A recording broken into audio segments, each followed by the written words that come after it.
apa namanya, di suatu ruangan. Misalnya begini, kita sudah pergi dari rumah, tiba-tiba ada suatu ketinggalan, ya kan? Tadi kita waktu begitu sudah bosan pergi aku yo, nah, kok nambang ya kan pergi. Tiba-tiba ada suatu ketinggalan, lalu pulang kita balik, diam-diam kita masuk di kamar pula dan tinggal nih, masuk kita kamar, isang bos ya bang tak ada orang di rumah, dia tidak pergi juga, ikuncikannya, ya kan dikuncikannya ke kunci di kamar, dipanggil-panggil mana pula ada lagi orang menyaut, ya kan, orang udah kosong penghuni rumah. Lalu dalam keadaan seperti itu tiba-tiba masuk waktu sholat, sementara di kamar tadi itu apapun tak ada alat untuk bersuci, ya kan? Apakah sholat harus kita tinggalkan? Atau kita berada dalam suatu kendaraan, yang mana dalam kendaraan tersebut tidak mungkin kita untuk melaksanakan sholat, tetapi tiba waktu sholat, apakah sholat tadi kita tinggalkan? Jadi ibu-ibu, saudari-saudari, jamaah wirid yasin yang dimuliakan oleh Allah, dalam keadaan situasi yang tidak memungkinkan bagi kita untuk melaksanakan sholat, tetapi kalau sudah tiba waktu sholat, maka kita tetap diwajibkan untuk melaksanakannya. Jadi macam mana itu? Bersuci tak bisa, tak ada air, debu pun tak ada. Macam mana kita bersuci? Sementara suci merupakan syarat sah. Sementara tidak bisa kita melakukan itu, semana hukum sholat yang kita lakukan? Jadi ibu-ibu yang saya muliakan, Imam An-Nawawi mengatakan, ini namanya sholat yang kita kerjakan tadi, sholat yang dalam keadaan tidak suci tetapi terpaksa, namanya sholat lihurmatil wakti. Sholat lihurmatil wakti, sholat untuk menghormati waktu. Apa definisinya itu? Yaitu sholat yang dilakukan ketika tidak menemukan dua media bersuci, yaitu air dan debu.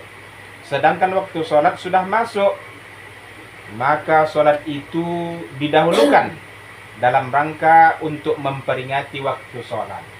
Jadi ibu-ibu sekalian, dalam keadaan seperti itu, dalam keadaan kita tidak memungkinkan untuk melaksanakan sholat, tapi begitu tiba waktu sholat, tetap kita melaksanakan sholat tersebut. Lalu macam manalah caranya? Maka caranya tadi, tunggu dulu, tak usah caranya dulu ya. Sebab-sebabnya kita tengok.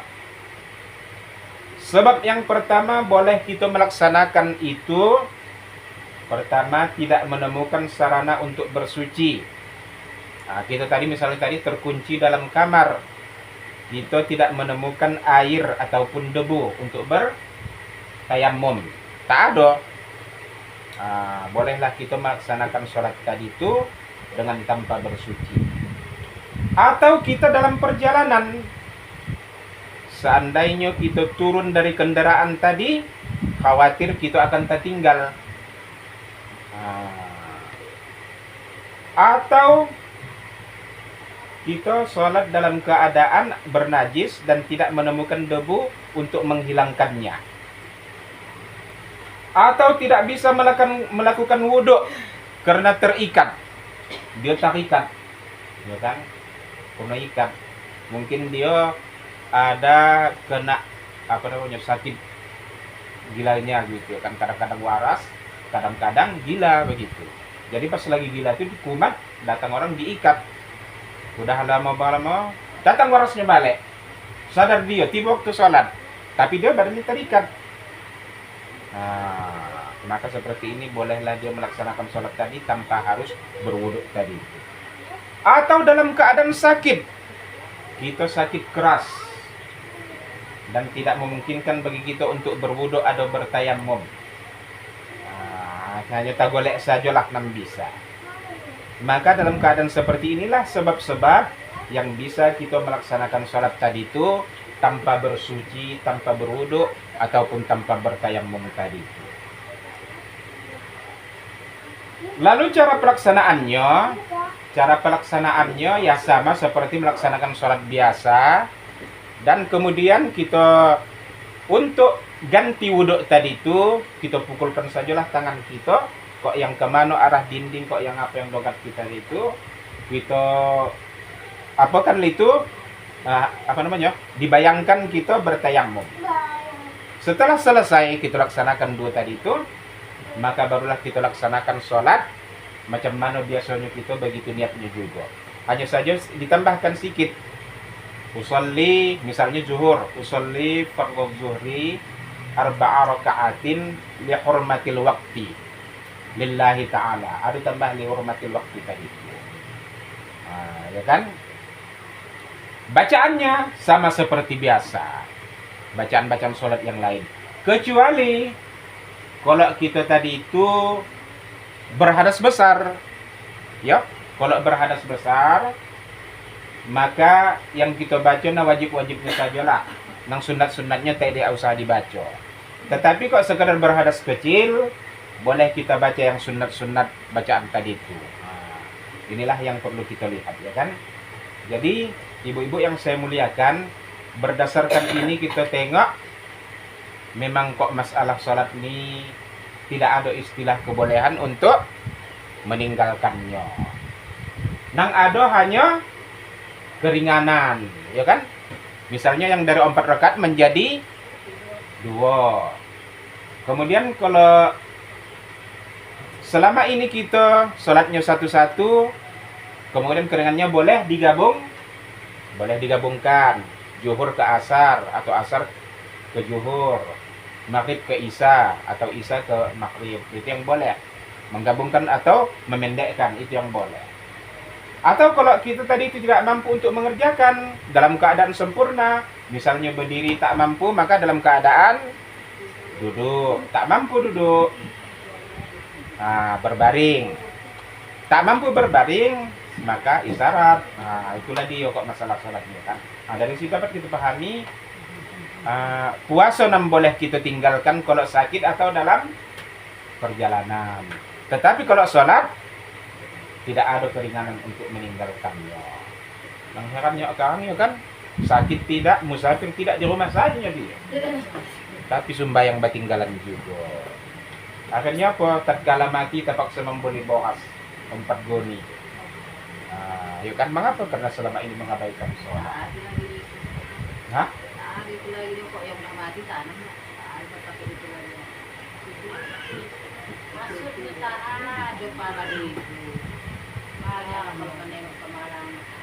Iya, memang sudah jarang yang paham dia, betul itu kan. Padahal ya kan, inilah nanti amalan yang mula-mula diperiksa Allah di hari kiamat. Itulah dia kan. Jadi tidak boleh kita abaikan ini tadi. Jadi 1 goni iya, biasanya itu kok yang 1 goni 5 kilo itu biasanya 4 itu dia, 4 goni itu. Karena dihitunglah berapa umur dia, kemudian berapa lama dia dianggap yang sholatnya itu ketinggalan tadi. Hanya saja jangan pula dianggap tak apa itu doh, ketinggalan 6 penting macam besok udah dibolikan 4 goni. Jangan begitu, kok begitu batari menjadinya. Ya kan? Iya, fidyah puasa dan fidyah sholat. Fidyah sholat ini 2 mazhab yang membenarkannya, yaitu mazhab Syafi'i dan mazhab Hanafi. 2 mazhab lagi mengatakan tidak begitu, tak bisa difidyahi sholat itu. Jadi 50-50. Puasa saja yang bisa. Jadi Hanafi sama Syafi'i mengatakan boleh, memang ada fidyah sholat begitu, pendapat mereka itu, ya kan? Itu makanya jangan kita hanya berpatokan pada fidyah. Iya, fidyah sholat sama puasa sama. Sama. Baik itu 1 puasa, 1 hari, atau 1 sholat, itu fidyahnya 7 on lebih kurang. Sebenarnya tak sampai 7 on, tinggal kita kedapkan sajalah untuk penjagaan, jangan sampai kurang masalah apa tadi itu.